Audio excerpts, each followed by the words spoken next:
on Sunday, man? I know you're nervous for the Rams, but you got to be a little enthusiastic after being there. Bro, that game atmosphere was ridiculous. The energy, the electricity. That place was rocking. Anyone was there, and a lot of the Super Buck fans were there too. Eating Buck. Tampa Tones.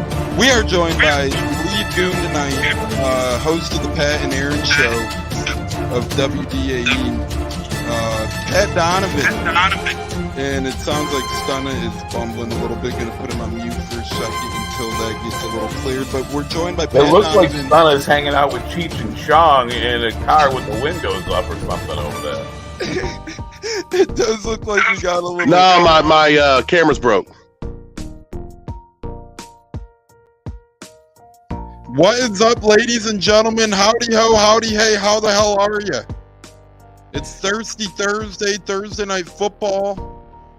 Big Thursday night football slate as we have some really good college games tonight along with an NFL game. But more importantly, we got my favorite time slot back on the schedule, Sunday, 1 o'clock Eastern, Buccaneer football. Ugh, man, I love Sunday 1 o'clock Eastern time games. They just they make my skin crawl. I love it, man. Nothing like a Sunday 1 o'clock Eastern football game. I feel like it's the vintage time slot for the Tampa Bay Buccaneers. Speaking of vintage, opposite of vintage, we got the new co-host in the house. Introduced him last week and excited to add him to the show. Friend of the shows, more like family at this point. Brother of mine, J-Lo, and he's going to be joining us on a lot of these, so get used to it. J-Lo, how the hell you doing, brother? Amped to see you. I know your camera's down and out, but you're right with us here on the Buccateers. Yes, sir. Yes, sir. I'm excited, man. We're on show number 2 now, co-hosting. I'm excited to be on, and let's talk football, brother. Yeah, we call ourselves not the Wolf Pack, but the Six Pack here on the Buccateers now, as we got Tampa Tones, J-Lo. Cats might be joining us in a bit. Stunna's out there coaching football tonight. Thoughts and prayers out to our co-host Huncho as he's battling a sickness, or thoughts go out to him. Being sick blows, man, especially during the midst of football season. And then Bucko the Bruce will not be joining us this evening, but we are the Six Pack as we're here with you until the top of the hour, 7 o'clock Eastern, going over all things Bucs, Texans, and all the Thursday night football action tonight that we have on our plate, that we have on our hands. Usually we do Two Me Up Tuesday, but with the holiday Halloween being on Tuesday and with the mini bye week, we push it back to Thursday.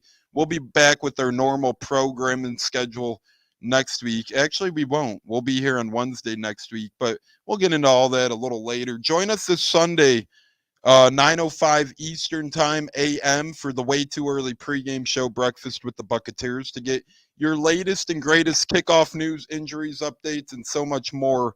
That'll be Sunday at 9:05 a.m. Eastern as Katz joins us as well. Great to have brother Katz in the building. I'm sure Katz is in a great mood as JoJo, I call him, on the Lightning, backup goalie Johansson's been playing rather smoothly and swimmingly, and that's beautiful to see. Katz, how you doing, brother? You ready for Bucs to try and get off the snide come Sunday? Oh, I am ready, and that's the drawback of the Thursday night game is when you lose it, you got to wait longer. I suppose the positive is you get a little more time to self-scout, but I said that after the bye week, and they came out and laid a clunker, so I don't know. I should be careful what I wish for.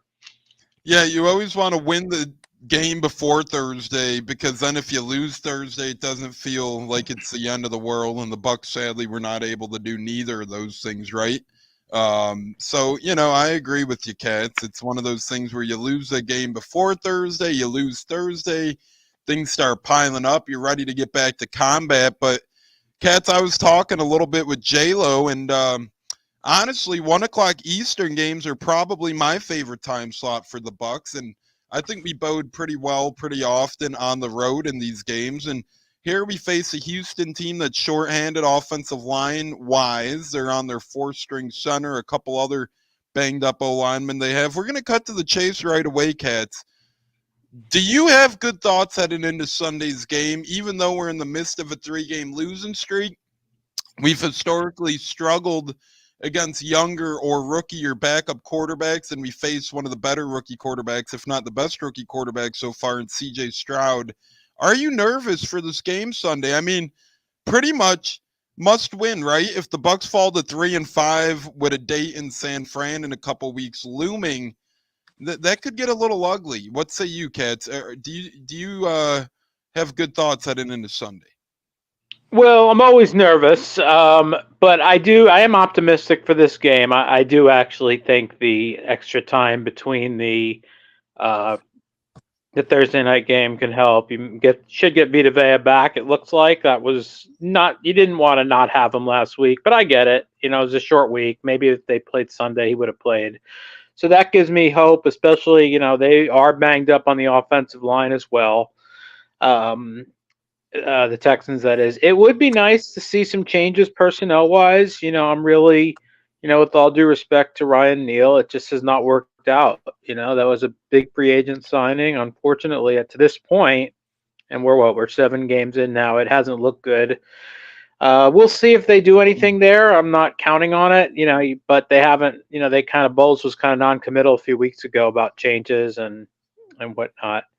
But yeah, it is a must win. These next two, because I remember before the last show after losing the Atlanta game, I said, well, you don't have to win the Buffalo game, but you can't lose both of these. You can't lose them both. If you fall to 2 under 500, no matter what your division status is, you're very unlikely. Especially after starting 3-1. 4-game losing streaks don't usually make the playoffs in this league. Yeah, I couldn't agree with you more there. I mean, Cats, you know, it didn't seem like being 3-1 was fathomable at one point in time. And then it really didn't seem like a 3-game losing streak, let alone a 4-game losing streak after that great of a start was fathomable. I know we've played teams like the Lions and the Eagles to equate to some of these losses along with the Bills. But, man, Cats, if we do miss the playoffs by, you know, a game or half game barring a tie or something, and people don't think I'm dumb, half games do happen, at least, you know, in one division more than likely. With, to me, the overtime rules in the regular season are garbage, only a 10-minute overtime. If you get the ball first, you could really milk the clock. So if the Bucs end up a half game back or 1 game back, Cats, a lot of people are going to circle back to that Falcons-Bucs game a couple Sundays ago as the difference maker. And that was one we had to win, in my opinion. We could still rebound, don't get me wrong, but that we had to win. That was, of all the games they've lost, that was the disappointing one. The other 3 teams they've lost to, you know, they were heavy underdogs in at least 2 of them. If not, we're pretty heavy to Detroit also. Losing to Atlanta the way, and also you mentioned a tie. I mean, a tie would have actually been fine in that. And had that game gone to overtime with how that game was going, at 10 minutes, I had a feeling, I'm like, you know, if they get this OT, they're going to end up with a tie. But now, yeah, you put yourself behind the 8 ball a bit, you know, in a short week against a very tough Bills team. I know the Bills hadn't been looking as strong as most people expected, but they're still a bona fide contender. And yeah, I mean, you're down you're up on the Saints 1-0. That's big because they're starting to play better now. You're down 0-1 on Atlanta. That's unfortunate. And they're scheduled the next 2 weeks again. You got to play the games, but you know, they get a Vikings team missing their quarterback, and they get I think Arizona, who, as frisky as they are and competitive, they're not good. But you know what, though? I shouldn't even be talking about that. We can only handle what's on our schedule. And I do think you make an interesting point, Cats, because Minnesota, and then we'll bring J-Lo here in a minute. But I think Minnesota's interesting this weekend against Atlanta because it's a battle of the quote-unquote backup quarterbacks. But to me, no knock on Desmond Ridder. He had his moments this year, especially against the Bucs outside of his fumbles. But he hasn't looked like all that in a bag of chips this year. So to me, while the Falcons and Vikings both move their backup quarterbacks, I think the Falcons might actually benefit from moving to Taylor Heineke. And I think obviously the Vikings are a wait to be seen. But the way Kirk Cousins is playing this year, even if Jaron Hall, the rookie, balls out, and I don't want to, you know, put a rookie down in the dumps who has only had 4 passes in the NFL, but man, to me, this benefits Atlanta greatly both ways, and to me, it really hurts the Vikings' chances of putting up a fight this Sunday. I'm not ruling the Vikings out, but man, it's an uphill battle now that Heineke and Hall are the starters. Yeah, and Heineke is a guy that, I remember when we played Atlanta, and I was thinking, man, Ritter's not another knock on him, but Heineke's given the Bucs fits before, and every time I feel like I've watched him play in the past, no matter who it is, I've always come away impressed with the guy. So I think for Atlanta, now this one I don't think is an injury one. Was this a coach's decision? It kind of seemed like they said Ritter was hurt, decision. Yeah, so it kind of felt like they kind of tried to play it like it was an injury at first, that he was injured, but then they went to it. Yeah, I mean, this is definitely an advantage for the Falcons in this game. There's no doubt about that. Every game the Falcons play, it seems, is a close game. I feel like every game they play is decided by one possession, and that somehow probably will play. It wouldn't be shocked if that played out this way too. Seemingly the same for Minnesota, actually. But yeah, I got to give the Falcons some credit. Now that said, the Titans with Will Levis at quarterback did a great job of knocking them off, helping the Bucs out a bit. I didn't really see that one coming. I thought Atlanta would go in there and find a way to beat them. So that was welcome. I actually picked the Falcons in my office pool, in fact. So kudos to. Yeah, we'll have to see them in a week or two, but kudos to them on helping the Bucs out. Yeah, Will Levis did look great, and the thing is, Desmond Ridder, it's like he looked, not great against everyone else and against us. And to me, our secondary outside of Ryan Neal is pretty effective, right? But the fact of the matter is our secondary doesn't have any defensive backs that have an interception this season that are starting. Isn't that hard to believe? It's crazy. Davis, Jamel Dean, Winfield, and Ryan Neal, out of the four of those gentlemen, none of them have picks. And, Winfield, it feels like, he's made so many impact plays. Yeah, but it is surprising. That, But I think Delaney has a couple, if I'm not mistaken. He has at least one. And Christian Izzy, I know, has three, I want to say. 2 or 3. Yeah. But yeah, between Delaney and Izzy, and they have at least 4. William Golston, he has an interception crying out loud. Yeah, J-Lo, I want to get your thoughts. So does Shaq Barrett. Yeah, Shaq Barrett has the one against the Bears, a pick 6. So a lot of oddities going on, and sadly our D-backs, they talked all offseason about them improving their hands. And a couple years back, I do like Buccaneers Rewind, as I'm going to get J-Lo's thoughts on this, because this is an interesting one, back when Sean Murphy Bunting was a member of the Bucs. And we do have a couple comments. Rob joining us on YouTube. How the hell are you, Rob? Thanks for joining us. That loss to Atlanta hurt. It sure the hell did. Olive joining us. Thanks for the t-shirt compliment. And she says, what up, Cats and Germ? But what up, Olive?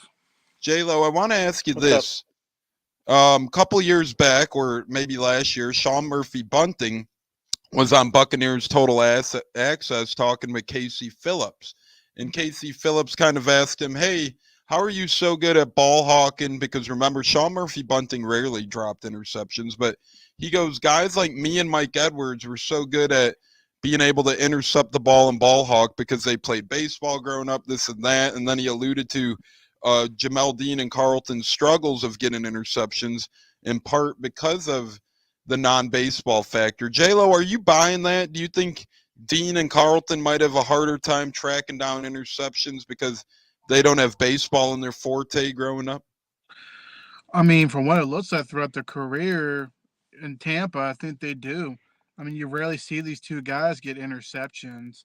And I think, baseball could be a helpful, tip on, getting to the ball and hawking it down. And unfortunately, these two are not meant for turnovers. It's sad, but what they are good at is when they're man-to-man, they're good at press to take the number one receiver out of the game, bend the ball away. So that's 1+. But as far as ball hawking, I mean, these two guys aren't it. And I just don't understand why Bowles is playing the whole zone, which I've been saying the last couple of podcast shows, what the deal is. You need to go to the best of their strength, and that is go man-to-man. And luckily with Vita Vea being back, hopefully, that's what it's turned into, we'll be able to get some pass rush and after the quarterback, especially with the Texans line beat up. the way they are, there should be no excuses why we can't get to the quarterback. But yeah, I do agree. I think, because of the baseball and all that Sean Murphy Bunting brought up, and he makes a lot of sense. I agree with him. I agree as well. I think that makes sense as well, as baseball could have a benefit. But we're gonna go over some coaches' comments and players' comments from today's Bucks pep talk, or not pep talk, press conferences and whatnot. And there were some interesting ones to be had. Obviously, the Bucks are thirsty for a win. A lot of interesting comments today, and I want to start with this one. Shaq Barrett acknowledges this week he hasn't gotten the sacks he needs to. Just 2 in 7 games for Shaq, Cats. And Shaq said quarterbacks shouldn't be worried right now, but once we get it going again, we should put some fair in some quarterbacks. And then Tristan Wirfs says of Levante David, they better get his gold jacket ready. Cats, what one of those comments intrigues you more? The Shaq saying, hey, quarterbacks ain't fair in us right now, plain and simple, or Tristan Wirfs commenting on Levante David's Hall of Fame status? I personally am more intrigued by the Shaq comments because he acknowledges they aren't getting to the quarterback, and that's something that we need to get better at this year in order for the Bucs to make a run in the playoffs if they want to. Yeah, I mean, obviously, as far as the gold jacket, he does deserve one, and it'll be tough to get it. It's kind of like Rondé in a way. I think eventually he will, but he'll have to wait for a little while. As far as Shaq Barrett's comments, yeah, I agree with that. I thought that was a very whatever it was, that was a very passive defensive effort against Buffalo. I don't know if that was the game plan from Todd Bowles, especially with Vita Vea not in there, if he changed things up. But that was by far, I've seen them at times, they do play some zone coverage. You mix in everything, really. Most teams do. But that was a really passive the way they went into that defensively. It was pretty easy for the Bills to move the ball. Not, necessarily through the big play, but just move the ball down the field. I didn't see them try to get after Josh Allen very much. And when they did blitz, that was when you got the tip pick on that play. So yeah, it was a very passive game plan. I didn't care for that. I think, in so many ways. But yeah, I agree with Shaq. He's got 2. I know he's coming off an injury. But it's been half the season now. So yeah, it's time. And as a whole, defensive line as a whole, I mean, he's speaking for himself, but as a whole, the whole defensive line needs to start getting after the quarterback more, especially a rookie quarterback as good as he's been. If you can get in a rookie quarterback's face, eventually you can move him off his spot, cause some turnovers perhaps. Yeah, J-Lo, we're going to get into coaches' comments next with you. And the Bucs co-defensive coordinator, Casey Rogers, who's a great guy, but makes some questionable comments time to time. And he says that he would love the team to put their cornerbacks, because he loves their corners, in man-to-man all the time, but that may not give them the best defensive matchups. Watching the zone this year, I'd have to disagree, because it seems like when we do get burnt, it's oftentimes zone, if not all the time zone, and you have big defensive zone liabilities with guys like Ryan Neal and Devin White who leave their area at times to try and make splash plays. So, J-Lo, Casey Rogers' comments there don't really fit the bill, in my opinion. What say you? Couldn't agree more. I mean, if you look at the zone this whole season, the middle's been wide open. They've been converting third down plays. We're the worst team on third down defense. And I feel like the zone is just not working. I don't understand what they're missing here.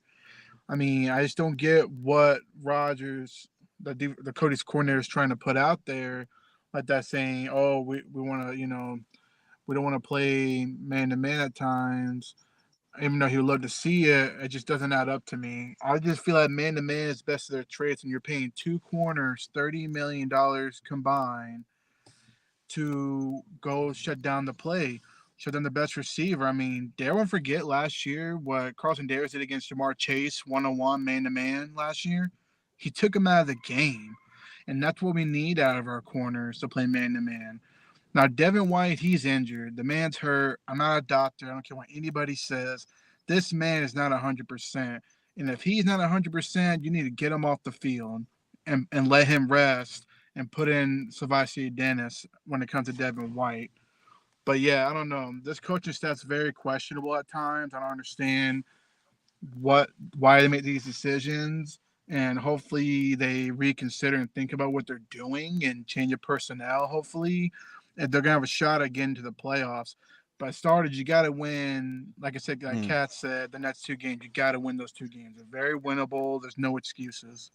Yeah, and Eric says, friend of the shows, he called in a couple Fridays back. Thanks for calling in once again, Eric, and thanks for joining us. Says Devin White is fine. We'll talk about Devin White here shortly. I think he's fine in terms of availability, but I think at this point in the season, everyone just about is banged up and battling through things, and I think Devin White's one of those. We're going to circle back to Eric's comments here in a minute as we're doing our coaches' comments right now. And James Rubright, the Godfather, good evening, men. Thanks for joining us, Godfather, here on Facebook, it looks like. So we're getting a good crowd in. Eric, James, the Godfather, thanks for joining us. Katz, I want to ask you this. We asked J-Lo about the defensive coaches' comments. We're going to end our coaches' comment talks with Dave Canales and you.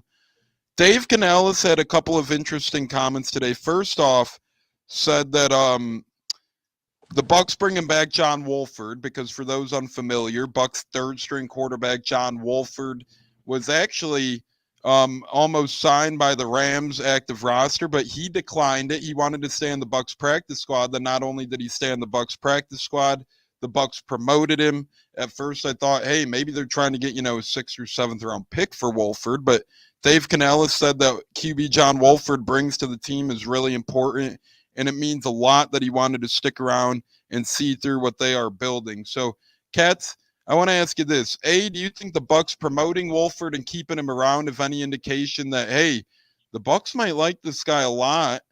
And B, do you think it's going to impact him here staying in the future around the Bucs? Is he going to kind of be the quote-unquote new Ryan Griffin? Although Wolford has plenty more experience than Griffin, but it seems like he might lock himself into a backup long-term role here because, to me, no offense, I can't really see it being anything more than that. I do love Wolford as a backup. Don't get me wrong, but I can't see it being any more than that. And, I really thought, hey, why not trade him for a draft pick, or am I missing something, right? I mean, even if it's a 6th or 7th round pick, at the end of the day, he's their third-string QB. What say you on all that, Cats? Dave Canales pretty much saying, hey, we're buying into John. John's buying into us. What do you make of it over a third-string quarterback? Well, he's obviously, if the offensive coordinator is saying that about him, and he's chosen that he's decided he wants to stay here rather than perhaps go to the Rams, that tells me he's a great teammate. That's what I take from that. And obviously, running the scout team during the week, perhaps he might be very good at that. He might be very intelligent at as a quarterback who's been a backup quarterback. So he's seen the game, from the sideline through the eyes of a quarterback without playing it very much. You're right. I don't ever see him being more than a backup. But as far as the draft pick goes, a 6th or probably more likely a 7th, you're probably not going to get anyone that even can. I mean, you every now and then you back into something, you get lucky, maybe, who knows. You're probably not going to get anyone that can actually have the impact of a backup or third-string quarterback. And if he's a good teammate, which is what it sounds like it is, and he's someone that, is good on the practice squad, someone that, does a good job running the scout team, maybe being kind of like a pseudo coach, I think it's good that they kept him around, and I appreciate him wanting to stay. Yeah, I agree with that. If he, I take your word for it, Katz, and I do think that's meaningful. If he is like a coach out there, I think it's cool he stayed, and might even be worth punting the draft pick. But if he walks after this year, and Trask never eventually becomes a starter, then it's like, man, might as well take what you can get. But for now, I do like keeping him around the block, as I'm not one of those fans writing us off this year. Playoffs are rare. Division wins are rare. Any playoff appearance is rare. The fact that some Bucs fans say, this year's a good year to tank. No, the hell it's not. I'd rather make the playoffs and get blasted in round 1 than have a top 3 draft pick, and I don't really give a damn if people think it's stupid. Looking years past at the top 3 picks of the draft, a lot of them are bust, bust, bust, bust. So to me, when you have a chance to make the playoffs, damn it, you go all in as a fan. And speaking of playoffs, it seems like Dave Canellis thinks, quote unquote, the Bucs' own version of the tush push will be effective for them, which might help him make the playoffs. And I see a lot of fans freaking out. Baker Mayfield smaller, offensive interior linemen are poor for the tush push, blah, blah, blah. Well, what stuck out to me about those comments, Canellis said they're working on their own version of the tush push. So I think it might be modified a little bit. I think it might be a little different, whether that's Vita Vea in a running back or fullback role trying to push people, something along those lines. I don't think it's going to be the traditional Baker Mayfield under center, the brotherly shove what the Eagles are doing. I think what Canellis meant is they're going to have their own version. But to me, what the hell are you waiting for, right? It's week 9 already. This thing's been this week's been, this thing's been effective, but it is losing effectiveness. And I hope the Bucs aren't jumping in too late, Cats. Kind of reminds me of the Wildcat from back in the day. Well, to me, I mean, our short yardage offense has been very rough to watch. It's not been good to me. I mean, when the Bucs are in a 3rd and 1 or 2 situation, I mean, what faith do you have we had in handing the ball off to any of these guys as short yardage backs? So while they are doing it, a bit late, I haven't seen many QB sneaks either. And you're right, he is a smaller guy, and I'm glad that they're trying it. Maybe that's one of the main things that they use this mini bye week for. I'm glad they're trying it. I'm intrigued to see. I'm glad that at least, even though it's not something that they did from the beginning of the season, that I think he's realizing that short yardage has been a major issue this season for this team. I don't have the numbers in front of me as to what our conversion rate is in Not 3rd good. and 2 or less. But not good. I mean, my eyes usually don't deceive me, and my memory usually doesn't either. So it's time to, if you're trying the same thing over and over again, it's not working, that's insanity. Try something different. So I'm glad they're trying something different. Will it work? Hey, it can't be any worse than what it's been. Agreed. Yeah, I agree with you, Cats, and we're going to get J-Lo's thoughts on this comment from Eric now. Devin White is fine. If he means in terms of injury, I think he's probably a little banged up, right? And, he looks a little slow out there and sluggish, and that's nothing against Devin White. But usually by week 8 or 9 of the football season, you're going to, even with the bye week, you're going to feel a little banged up and bruised up. So although I think he's fine in terms of availability, I think he might be banged up a little bit because I think his play's been a little down. J-Lo, what say you on the Devin White situation? And this is fitting as we're about to get into the injury report anyhow. I mean, I don't know. I mean, I just don't see the explosiveness I saw from week 1 this whole season. He has so much explosiveness, but now he's just not making the plays he usually does, especially on shutting down the run. So no respect to Eric, he may not be injured, but he's not fine. There's something not right. I don't know if he's not getting the playbook or he's not making his reads and coverage. I mean, the fact is, this man wants to get paid over $20 million. You'll be lucky to even get the amount of money you're getting this year off, your 5th-year option. So I can go back and forth all day with certain Devin White fans. I'm not saying I hate Devin. I just hope that whatever's going on in his head or whatever's bothering him, he needs to get out of it and get back to explosive football, especially if you want to be a leader, a captain. You need to go out there and make the plays. If you don't make the plays, then you're not going to get paid, and we will let you walk.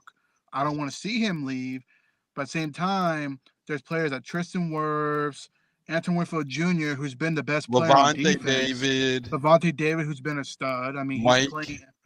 I mean, there's so many other players that deserve the contract, the money more, and like I said, I mean, I could be wrong. Hopefully Devin will prove me. And not to cut you off, Jeremy, but our whole draft class next year too, right? In theory, Yeah. I mean, just saying. I mean, at the end of the day, to me, Devin is not fine. Something, either he's hurting or he's just not playing the best of his abilities. I mean, if he's going to be rushing the pass, then put him in the pass rush, for crying out loud. Let him rush the passer. I mean, create some packages for him. Try to find something for us, give him a reason for him to stay here and pay him the money he truly wants, because he's not a $20 million linebacker.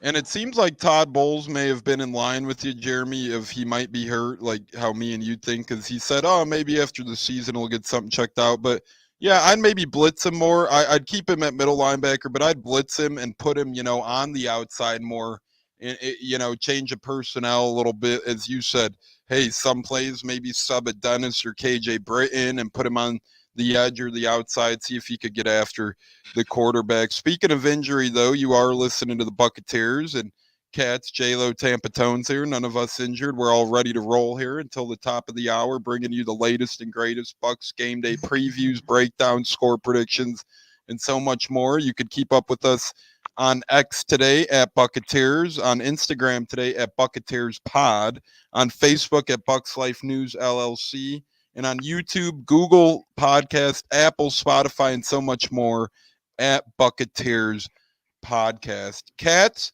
we're going to get into the injury report now, dissect it a little bit, as it is Thursday. We're about 72 hours away from kickoff, give or take a little bit. You're going to get into the Bucs side of it. J-Lo will get into the Texans side of it. What say you, Cats, on the Bucs injury report heading into Friday? So far, we got guard Matt Filer not practicing with the knee. I'd expect him to miss. I'd expect to see Aaron Stinney again. Logan Hall with the groin is not practicing. O'Keefe with the ankle, limited participant. Baker Mayfield, full participant with his knee. Sounds like, according to Tom Pelleroso, that might be a lingering injury all season. Backup safety, Kayvon Merriweather with his ankle was a limited participant. Big Vita Vea, groin, full participant. That's huge. Tristan Wirfs upgraded to full participant as well. What concerns you or what excites you out of the Bucs injury side of the ball, Cats? I'm excited about the last two that you mentioned being full participants, because that's your most important offensive lineman and your most important defensive lineman. So having both of them available, thank goodness they do, because we saw what it looked like without Vita Vea last week. It was not pretty. It was not good. Even the run defense, which normally is quite stout, was leaky, and you can't convince me that him not being there wasn't a big reason why the Bills were able to have success on the ground, not just with Josh Allen, but with Cook, the running back. It just felt like there were bigger holes to run through than we usually see from our defensive line. Yeah, I agree. Vita Vea not playing last week was huge, as Cats alluded to. Josh Allen, James Cook, Latavius Murray sliced us up a little bit on the ground last week, and you have to wonder, nothing against Deadrian Sinat. Greg Gaines is really bad, though. Disappointed there. I thought Greg Gaines would show a little bit more this season. So far, between him and Ryan Neal, the bargain bin shopping hasn't been that effective. So Vita Vea coming back, huge. Tristan Wirfs staying out there, huge. Wirfs got banged up last game. He stayed in the game. It seems like Wirfs always tries to man through it, stay in the game, and rub some dirt on it. So I agree with Cats. Most important thing, Vita and Wirfs, full participants. Nothing against Matt Filer. He wouldn't be a big miss. Logan Hall might hurt a little bit, but other than that, everything looking all right there.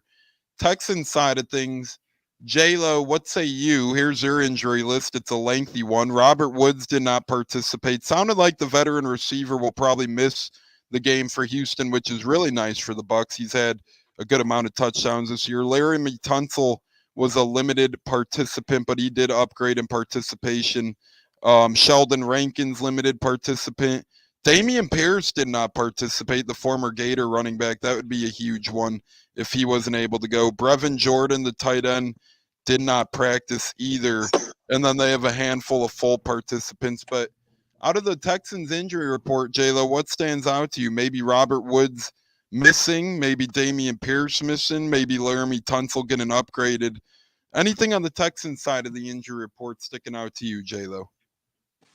I gotta say the offensive line's pretty banged up. Robert Woods possibly not playing, which was announced recently that he probably will miss the game. That's a huge one. So you can turn your focus on Tank Dill, I believe, and then there's another one, Nico Collins. So you focus on those two guys, and then Damian Pierce not playing. So that takes away the two back, set. It'll just be Devin Singletary we have to really kind of worry about, because he's got some little shifty speed on him.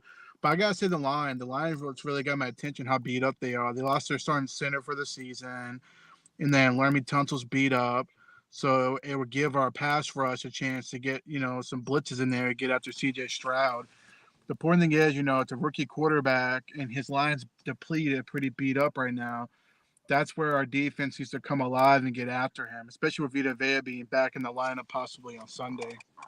I do want to give a quick shout out there to Pops on his birthday. He's always an avid listener of the shows, and my Pops, and huge Bucs fan. We've been to a couple Bucs games so far this year. Hasn't quite turned out as planned so far as we dropped Monday Night Football against the Eagles.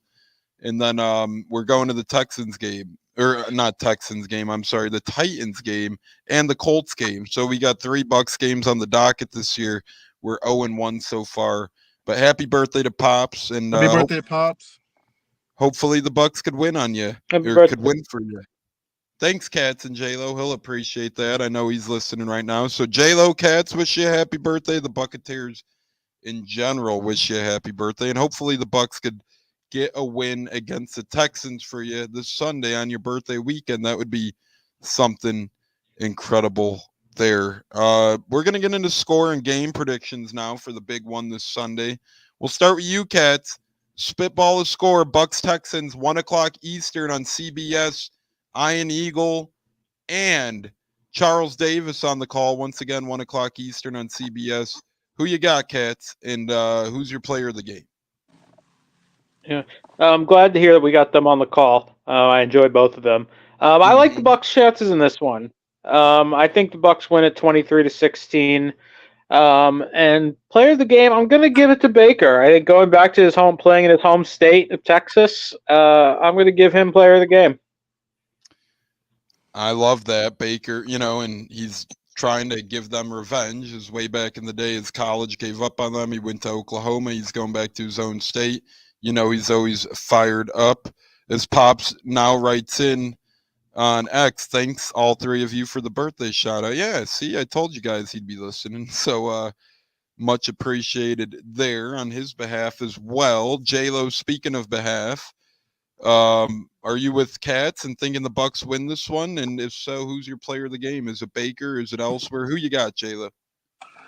No, I say we bounce back for sure. I agree with Cats. I think we'll pull off a win. It might be ugly just because that's the way we've been playing.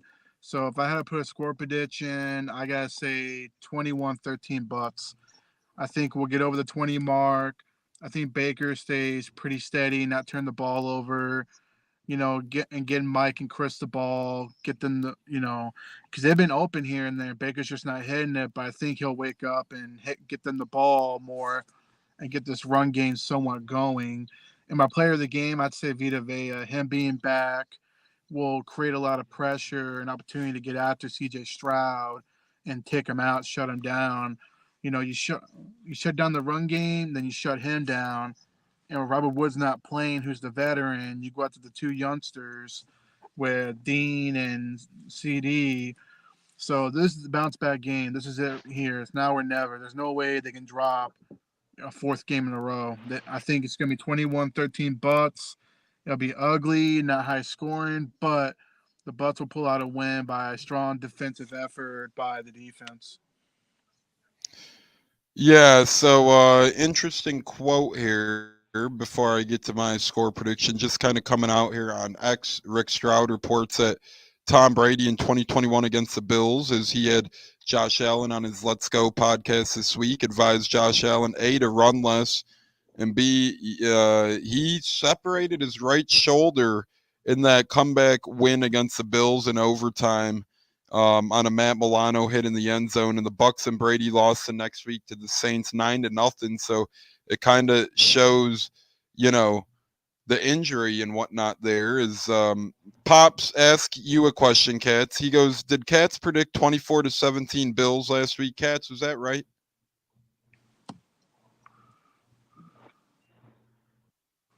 Cats? I said 24-17, yeah. So you were almost dead on. Yeah, the score I did say week. 24-17, so I was off by a point. Yeah, See, it was Pops interesting how the remembered. Bucs went for the old analytics play there to cut it to Yeah, what was disappointing to me is they go for the analytics play, which made sense. But at the end of the first half, they decide that they're not going to try a 59-yard field goal with a guy who had already hit from 57. That just felt like that left all the air out of the balloon. That was the first time this season, in the season where I said that I wasn't going to get, my expectations weren't super high, so I wasn't going to get angry. That was a time, that in the Atlantic, where I got super angry over that. And that was, I've got to just say for a second, that was an absolutely one of the most asinine sequences I have seen. It made no sense at all. I don't think we ever got an explanation. I'm guessing he didn't want to give it back to them at midfield or so with 10 seconds, but to punt that ball was one of the most nonsensical things I have seen from the Bucs this season, maybe the last several seasons. That's it. I'm not going to say anything more about it. It's going to get me pissed off again, but I had to say it. Yeah, and I agree with you, Cats, and it seemed like that was one of the turning points. I just don't get it, right? We've seen Chase make those field goals before, and if you're going to manage time that poorly, why not attempt a field goal or go for it, right? Like, go for the first down at the very least. The fact that Todd Bowles didn't either, when to me, until that point in the season, Todd Bowles has shown strides in terms of, being aggressive and going for it more so, and doing better things in that sort of situational game planning. But last Thursday, we didn't see that when he surpassed on a 4th and short or a long field goal from Chase McLaughlin. Rather sad to see. But I'm going to give my score prediction, and I got a bit of a shocking player of the game, fellas. I'm going 31-20 Bucs. After what I've seen from Houston last week against Carolina, I watched the highlights. I watched some of the film. It was an ugly game for Houston. Carolina really manhandled them. Houston's offense wasn't able to do anything. And now they're down in other offensive linemen. Now they might be down Dameon Pierce as well. Robert Woods looks like he's going to be out again. So I like the Bucs to beat up on them a little bit. I think the mini bye week gets the Bucs going a little bit. I'd expect to continue to see Rachaad White involved in the short pass game more. I think Chase Edmonds will get a couple more carries, which could help out the run game. Although, as Real Bucs Talk Michael Pless pointed out last week, Edmonds missed a big potential run. Hopefully the Bucs are fixing some of those things. But I got 31-20 Bucs. And my player of the game is JTS. I think he's going to break out this week. I think we're really banking on a pass rush. I think him and Shaq Barrett have been hearing the critics. I think they feel the footsteps from Anthony Nelson and Yaya Diaby. I think JTS gets to the rookie quarterback not once, but twice on Sunday, resulting in either a strip sack, a big loss, or an interception. I think JTS is a man to watch out for this Sunday in Houston. Fellas, before we get to our one big thing, walk-offs, and our final word, we're going to do a little bit of a Thursday night football segment here. And whether it's a college game tonight or the NFL game, I just want to hear your thoughts and predictions on how the game will go. We're going to give Katz the NFL game and see his thoughts on it. Katz, Thursday night football, going to get the music. We'll call it Thursday night's 3 minutes here. In 3 minutes or less, Katz, give us your thoughts on the Thursday night football game tonight. Titans against the Steelers. We're going to add in some music for our predictions here. Katz, who you got in this one, and what are you looking out for? Thursday night football on Amazon. Titans, Steelers, 8:15 Eastern. Yeah, it's a game. The Steelers are coming off a loss at home, a tough loss to the Jaguars, and they're going up against a rookie quarterback. Granted, one who played very well last week, but if I know Mike Tomlin and his defenses, they'll get the job done, especially against a rookie. So I like the Steelers in this game. Yeah, I like Steelers as well. J-Lo, we're going to pivot to the world of college, to you here, though, and see, we do have 3 good college games tonight. I'm going to let you pick which one you want to talk about and go over that game. We have TCU at Texas Tech starting in a minute. TCU is +3, slight underdog. We have South Alabama at Troy, 7:30 Eastern. Wake Forest at Duke, 7:30 Eastern as well. J-Lo, which one of these do you want to dissect, brother? And are you looking forward to any of those, or are you going to be all NFL? No, I mean, I find the Wake Forest Duke game intriguing. Duke's coming off a tough loss, or actually a shutout to Louisville. So, to me, it'll be interesting if they can rebound at home against Wake Forest, who got pounded by Florida State last weekend, I believe. So I think, it's got Duke on -7, which sounds about right. And I think Duke will end up rebounding. Is that quarterback playing? Because their starter quarterback was out last weekend. That's the only question I have on that. Because if he's playing, then I think they got a good chance. If he's not, He's watch out. playing. Oh, he is? Okay, so good. Yeah, so I think Duke will rebound at home against Wake Forest in a close one. At least I'm 99% sure he's playing. Since you went with that one, and real quick, I want to go over the channels, because if you're thinking to yourself, man, I want some football tonight, but I don't have Amazon, or man, I want some football tonight, but I don't have ESPN, you're not screwed. You're not screwed. So we're going to go over it. Thursday Night Football, NFL, 8:15 on Amazon. That's the Steelers-Titans game tonight in Pittsburgh. But the other games, you have 2 on ESPN, 1 on Fox, so it's all over the place. TCU, Texas Tech just kick off. That's on Fox Sports 1 on Fox Sports. So if you have no ESPN or no Amazon, you still get football tonight. And then 7:30 Eastern, you got Wake Forest Duke on ESPN. And then on ESPN2 at 7:30 Eastern, you got South Alabama Troy. And that's a game I'm going to talk about, as Cats covered Steelers, Titans, J-Lo covered Wake Forest, Duke. We'll leave TCU, Texas Tech out in the wing. South Alabama 4-4 at 6-2 Troy. For those of you that don't know, Troy is located in Alabama, in the southern part of Alabama as well.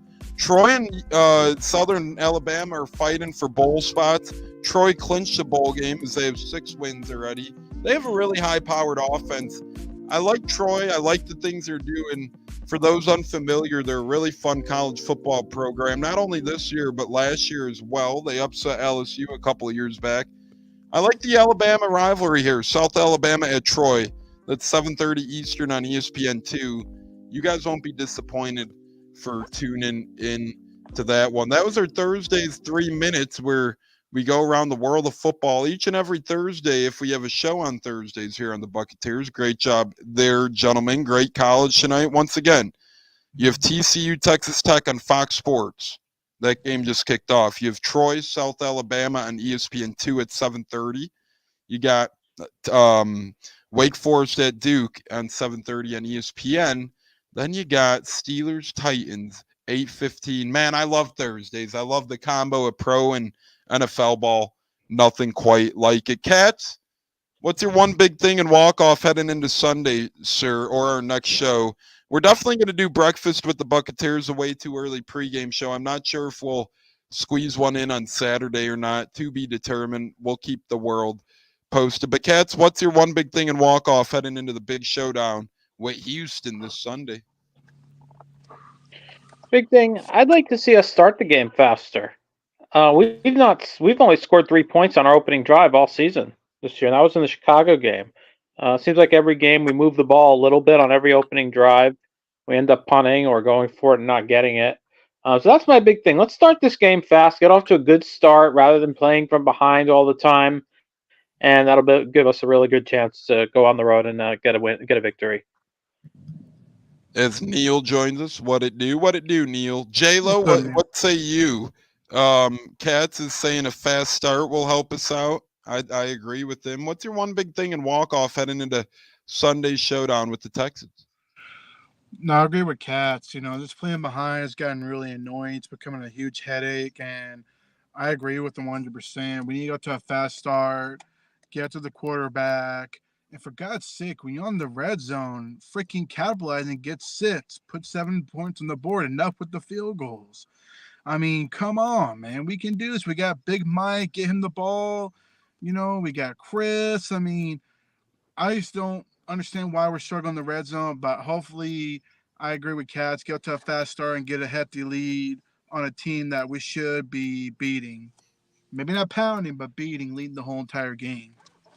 Yeah, my one big thing and walk-off is this.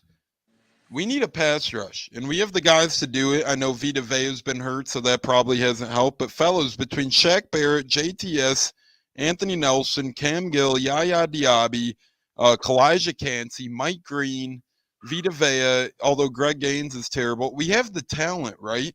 We have a lot of guys. We just got to put the talent to the pad of paper and start providing now, and that's why I think guys like Shaq and JTS Cam Gill and those have to get after the quarterback, and that's how we get success. You get after the quarterback. You might not give the quarterback as much time to throw. Actually, you definitely won't give the quarterback as much time to throw, which is going to result into less plays that accumulate down the field from coverage collapsing and potentially more turnovers as well. So my one big thing and walk-off is get your asses after the quarterback. Where are you at? I'm challenging you, JTS. I'm challenging you, Shaq. And I feel bad for Shaq with the torn ACL and the tragedies, but it's time to get going, guys. It's already 7 games into the year, 8 weeks into the year. We can't continue the stagnant bullshit rushing the passer on the defensive side of the ball. Cats, final word, brother. Last thoughts. Yep.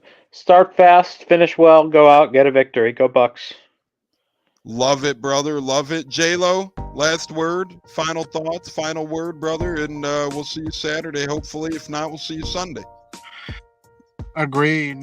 Got to get in there, get to the quarterback for one thing. And plus, get the coaching credit, man. Good coaching. Get the coaching going, make better decisions, manage the ball, and go in there and get the dub and smack them motherfuckers in the mouth. I agree with that, bro. Keep going, J-Lo. No, my bad. And folks watching this, if we're not on Saturday, tune in Sunday morning. Press for the Buccateers, man. Hear us out, man. These are real people on here. We love the Bucs. Check us out Sunday if we're not on Saturday. Go Bucs. First place for your Bucs news, J-Lo, right? I mean, where else are you going to wake up at 9 o'clock a.m. Eastern, still 5 hours from kickoff, 4 hours from kickoff, and be able to get that, right? So join us on Breakfast with the Buccateers this Sunday. You won't regret it. The Way Too Early pregame show, and get all your pregame needs, your game day news, and so much more. And guess what, gents? We'll have a German game going on, so we'll have some fun there as we will have a Germany game going on. So we'll be live talking about that game, which will be a good one. It's Chiefs-Dolphins. As the Godfather, take care, guys. Go Tampa Bay. Thanks for tuning in, Godfather. We appreciate it. But I agree with you. My final word is join us on Breakfast with the Buccateers Sunday at 9 a.m. Eastern. Going to be incredible. Going to be very fun. And enjoy your Thursday nights, guys. We got great football on here. We don't have a lot of football left. We're already in November. Enjoy the NFL and college football slate tonight. It's a beautiful one. And last thing is subscribe to us on X at Buccateers, on Instagram at Buccateers Pod, on YouTube at Buccateers Podcast, Spotify, Google, Apple, and so much more at Buccateers Podcast. It's been incredible, fellas, with J-Lo, with Cats, with me in the house. We want to thank Pops for tuning in on his birthday. Happy birthday, Pops. The Godfather tuned in. Happy birthday, Pops. Yes, sir. Okay. As Cats and J-Lo once again say it as well, Neil joined us, Eric joined us, Olivia, Rob joined us, and so much more. JC joined us with 30 seconds left. Hey, better late than never. Sports Illustrated Zone, JC Allen in the house. Maybe we could get him on Saturday or Sunday show. That'd be awesome. Yeah. Let JC talk to you. Fire the damn cannons. 3, 2, 1. Touchdown, Tampa Bay. Go Bucs. Kate Otten open in the end zone. And JC, he'll play. JC, you had to pull it out. You had to pull out the he'll play. Inside joke, but I love it. Fire the damn cannons. Go Bucs. Tones Decker off here. JTS brings him down. JTS gets a strip sack fumble. JTS picks it up. Touchdown, Tampa Bay. Joe Tryon, Choanka into the end zone. On behalf of Cats, J-Lo, Tampa Tones, Bucko, Huncho, and Stunna, it's been incredible, guys. Thanks again for JC for joining us. Yeah, that's right, JC. Join us Saturday or Sunday, brother. We appreciate it, everyone. Go Bucs. Stay blessed on this beautiful Thursday night. College ball, NFL ball. You can't beat it. We'll see you guys this weekend on the Way Too Early pregame show, 9 a.m. Eastern Sunday, possibly Saturday as well. Thanks again, J-Lo and Cats. Have a great night, fellas. You too, brother. Go Bucs. Take care, Cats. See ya, everybody. Enjoy your Thursday night football, college, and NFL slate. Whoa.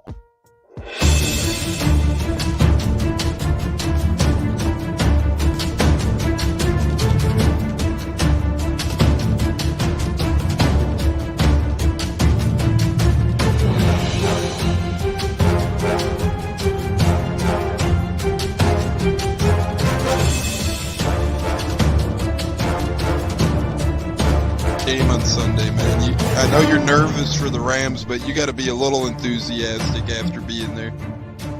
Bro, that game atmosphere was ridiculous. The energy, the electricity. That place was rocking. Anyone was there, and a lot of the Super Buck fans were there too.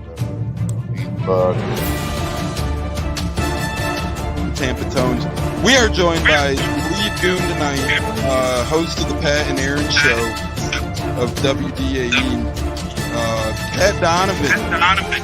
And it sounds like Stunna is bumbling a little bit. Going to put him on mute for a second until that gets a little clear. But we're joined by Pat It looks like Donovan. Stunna's hanging out with Cheech and Chong in a car with the windows up or something over there. It does look like we got a little. No, my camera's broke.